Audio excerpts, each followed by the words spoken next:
I'm walking around the ancient site of Megiddo, which is a really cool tell or excavation site because they've dug down and they have found 29 different layers of ancient civilizations that were built on top of each other.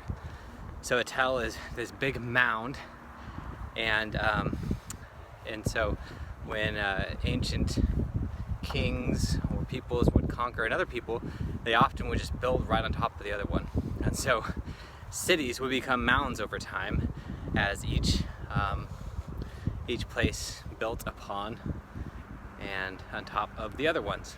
And so Megiddo today is this tell where they've carved out and discovered different layers so you can walk through the ancient Canaanite gate. So this was one of the cities that Joshua conquered when he came into the promised land.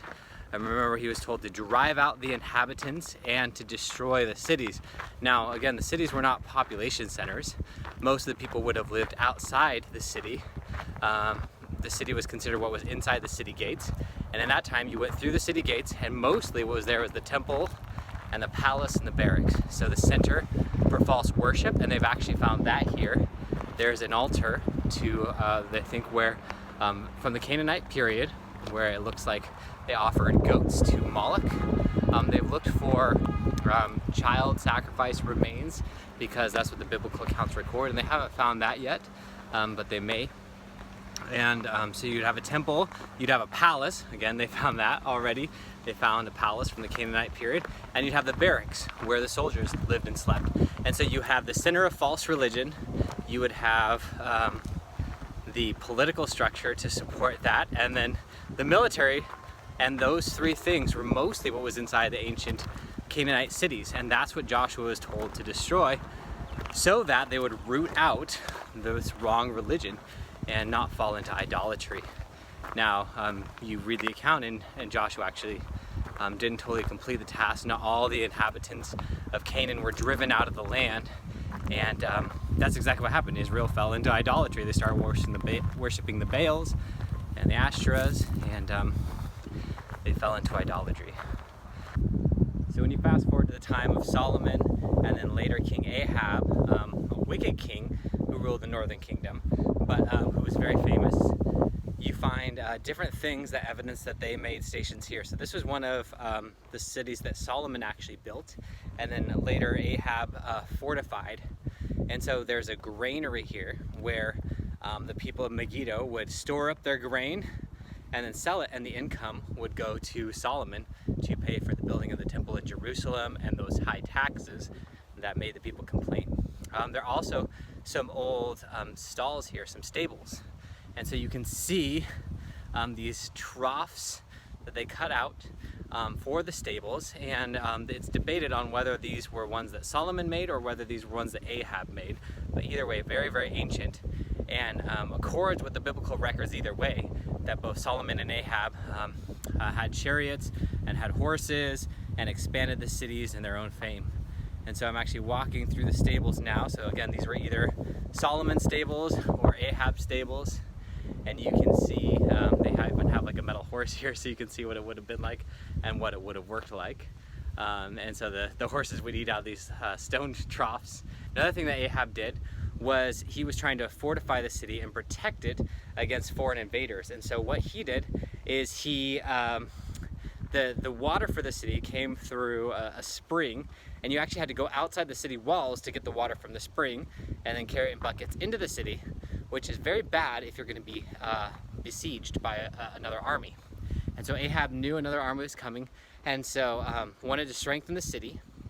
And so what they did is they tunneled down inside the city, and then they tunneled all the way underneath the city to find the bottom of the spring.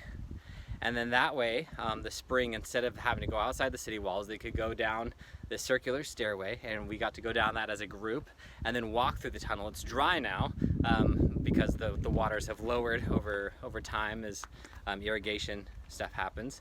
But you can actually go down and walk through this tunnel that Ahab had made to strengthen the fortifications of the city of Megiddo. Pretty cool place, a pretty cool place to explore. So many layers of history here represented. again, it confirms the biblical account of Joshua and the conquest. It confirms the biblical accounts of Solomon and Ahab. So a lot of biblical history has been confirmed through this site. And then also, why this city is famous is because so many battles took place here. Megiddo was just the site at this crossroads in the middle of this big valley, which was either called the Valley of Jezreel sometimes, but it was also called the Valley of Megiddo, because this important city blocked and kind of protected, and all the trade routes kind of ran through here. And so Megiddo became very, very important in the ancient Near East because it was at the center of all these trade routes. So anyone trading anywhere had to go through here, and so that's where the money was, and so Megiddo was very important. So because Megiddo was at the center of all these trade routes, it was really, really important to control. And so it was actually the site of many, many, many, many, many battles, and became this place that became synonymous with violence and bloodshed. And so the Megiddo, Har Megiddo, when translated into Greek and transliterated, becomes Armageddon. And so many people think that either when John in Revelation talks about the Battle of Armageddon, he's not talking about some mysterious place. He's actually referencing Megiddo, Har Megiddo, Armageddon. And so some people take that as literally like this final battle will take place right here or in this valley. Whereas I think it's just symbolic of this is a place that's always been known as a place of bloodshed and war, and in the end times there will be one final cataclysmic huge war with lots and lots of bloodshed, an infamous battle kind of to end all battles before Christ returns. But either way, when you read Armageddon, it's not talking about some mysterious place. It's talking about this place right here, the Valley of Megiddo and the city of Megiddo that you can come to today.